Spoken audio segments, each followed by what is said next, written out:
ముఖ్యమంత్రి చంద్రబాబు ఆదేశాల మేరకు వారం వారం మండలాల్లో ప్రజా ఫిర్యాదుల పరిష్కార వేదికలు నిర్వహించనున్నట్లు తెలిపారు. మాజీ మంత్రి, తెలుగుదేశం పార్టీ చిలకలూరిపేట ఎమ్మెల్యే పత్తిపాటి పుల్లారావు ప్రతి వారం ఒక మండలంలో ఈ వేదిక నిర్వహించి ఎక్కడి సమస్యలు అక్కడే పరిష్కారం చూపే ప్రయత్నం చేస్తామన్నారు. సంక్షేమ పథకాలకు సంబంధించిన అంశాలతో పాటు రెవెన్యూ సమస్యల వరకు అక్కడ ప్రజల నుంచి వినతులు స్వీకరిస్తామన్నారు. ఎడ్లపాడు ఎంపీడీఓ కార్యాలయం సమావేశ మందిరంలో సోమవారం MLA Pattipati Pullarao grievance cell నిర్వహించారు. మండలంలోని ప్రజల నుంచి వచ్చిన ఫిర్యాదులను స్వీకరించారు. వాటిని పరిష్కరించి తగు చర్యలు తీసుకోవాలని వివిధ శాఖల అధికారులను ఆదేశించారు. ఇంటి స్థలాలు, పట్టాదారు పాసు పుస్తకాలు, అడ్డంగళ్లు, రీసర్వేలో తప్పులు, హద్దురాళ్లు తొలగించడం, అధిక ధరలకు ఎరువుల విక్రయం, రైతు భరోసా కేంద్రాల్లో ఎరువులు అందుబాటులో ఉండాలని ఆర్జీల రూపంలో పలువురు ఎమ్మెల్యే దృష్టికి తీసుకొచ్చారు.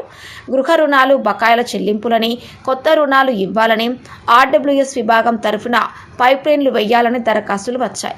జాతీయ రహదారి సర్వీస్ రోడ్డులో ఆక్రమణలు తొలగించాలని, ఎడ్లపాడు బస్టాండ్లో ఆర్టీసీ బస్సులు నిలిపేలా చర్యలు తీసుకోవడంతో పాటు సర్వీసులు సంఖ్య పెంచాలని, గ్రామాల్లో ఖాళీగా ఉన్న ఆశా వర్కర్లను నియమించాలని, అందిన ఫిర్యాదులను పరిష్కరించాలని అధికారులకు ఆదేశించారు. అనంతరం మాట్లాడిన ఆయన, నియోజకవర్గ పరిధిలో ఒక పట్టణం, 3 మండలాలు ఉన్నాయని, నెలకు ఒకసారి గ్రీవెన్స్ సెల్కు తానే హాజరవుతానని తెలిపారు. గత 5 ఏళ్లలో ఎవరైనా వైసీపీ అరాచకాలకు, అధికార దాహానికి నష్టపోయి ఉంటే ఆ సమస్యలు గ్రీవెన్స్ సెల్లో చెప్పుకోవచ్చన్నారు. రేషన్ కార్డులు, సర్వే, ఇండ్ల స్థలాలు, అసైన్ భూములకు దారి, శ్మశానాలకు స్థలం ఉంటే ఇవ్వటం ఇలాంటివి సీఎం ఉన్నత స్థాయిలో పరిష్కరించవలసి ఉంటుందన్నారు. అధికారుల స్థాయిలో చేయదగినవి ఉంటే సత్వరమే పరిష్కరించాలని, వచ్చే సమావేశానికి మళ్లీ ఈ ఫిర్యాదులు రాకూడదన్నారు. ప్రజల నుంచి వచ్చిన ఫిర్యాదుల పరిష్కారం దిశగా యాక్షన్ ప్లాన్ ఉండాలని అధికారులను కోరుతున్నామని తెలిపారు. రేషన్ కార్డులు, పింఛన్లపై ప్రభుత్వం ప్రకటించిన తర్వాతనే వాటిని పరిష్కరించే అవకాశం ఉంటుందన్నారు. హౌసింగ్ చెల్లింపులపై కూడా ప్రభుత్వం ఒక స్పష్టమైన ప్రకటన చేయబోతుందని, ప్రభుత్వం నుంచి ప్రకటన వచ్చిన తర్వాత హౌసింగ్ సమస్యలు పరిష్కరిస్తామన్నారు. ముఖ్యమంత్రి చంద్రబాబు ఏ రోజు అయితే ప్రకటిస్తారో ఆ రోజు నుంచి కూడా పెన్షన్లు, రేషన్ కార్డులు, హౌసింగ్ సమస్యల పరిష్కారానికి శ్రీకారం చుడుతుందన్నారు. పత్తిపాటి పుల్లారావు గారిని వేదికపైకి రావాల్సిందిగా ఆహ్వానిస్తున్నాం. అలాగే గౌరవనీయులు ఎడ్లపాడు తహసీల్దార్ గారిని వేదికపైకి రావాలి. అందరికీ నమస్కారాలు.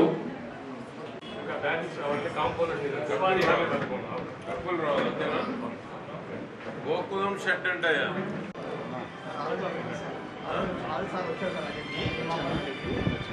ముందు ఫాదర్ 5 years బ్యాక్ కట్టేసి పేమెంట్ అయిపోయింది.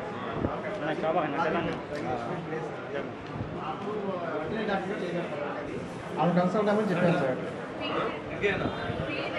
దాని సాఫ్ట్వేర్ ఇష్యూ అంతా క్లోజ్ అయిపోయింది. అసలు ఒకే ఓపెన్ అంటారు. దానికి సంబంధించి కన్సల్ట్ డిపార్ట్మెంట్ కదా మాకు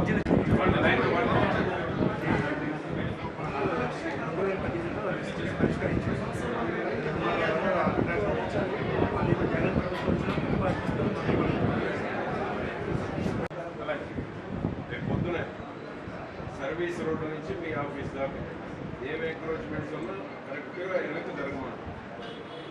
రేపే స్టార్ట్ చేయండి. అలాగే అవసరమైతే కొద్దిగా మెనని పెట్టుకో.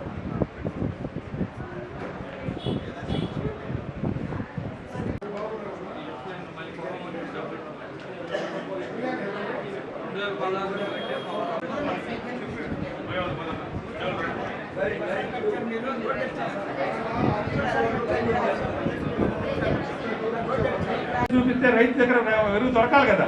రైతు దగ్గర ఎరువు దొరకకుండా కాయ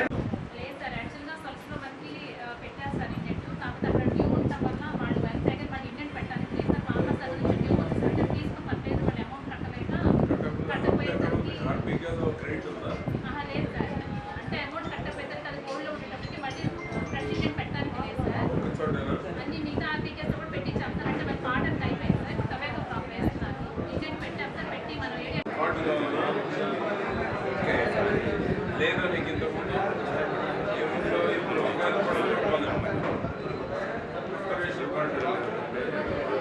మీరు ఆగండి. మీరు ఎదురువాదం చేయడానికి మాకు అవసరం లేదు. మేము అడుగుతుంది ఆర్బీకేలో స్టాక్ ఎంత ఉంది. మీరు 4 టన్నులు అంటున్నాడు. 4 టన్నులు 12, 13 ఆర్బీకేలు 18 ఆర్బీకేలు తలా చిరిగిన బస్తాలు పెట్టి మేము ఉండే స్టాక్ ఉండే అడుగుతుంది. 4 టన్నుల స్టాకు 18 ఆర్బీకేలకి 4 టన్నుల ఆర్బీకి సరిపోద్దా? అవన్నీ చిరిగిపోయి వాడు ఇండియన్ కట్టలేదు అంటారు. ఆర్బీకేలు ఎంత స్టాక్ ఉంది? యూరియా లేదు. ఏ ఆర్బీకేలు ఉంది? నేను వస్తారా? అదే ఎంత మన రేట్ ఎంత? 14.70 అంటే 120.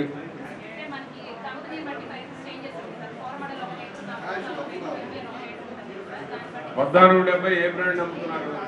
గోదావరి బ్రాండ్ కలిసి ఒకటే భారత్ అని పెట్టారు. ఒకసారి ఎక్కువ అమ్మితే మాత్రం సస్పెండ్ చేయాలి. మళ్ళా నెక్స్ట్ ఆ కంప్లైంట్ రాకూడదు.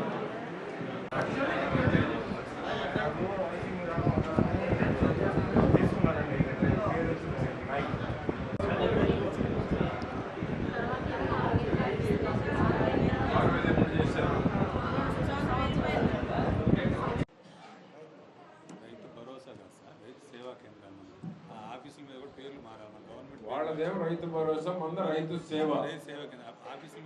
మంద రైతు సేవా కేంద్రాలు. ఆ పేర్లు కూడా మార్చాలి. ఏమో గారు, కూటమి ప్రభుత్వం పేరు రైతు సేవా కేంద్రాలు. మీరు ఇంకా రైతు భరోసానే వాడుతున్నారు. ఏమో గారు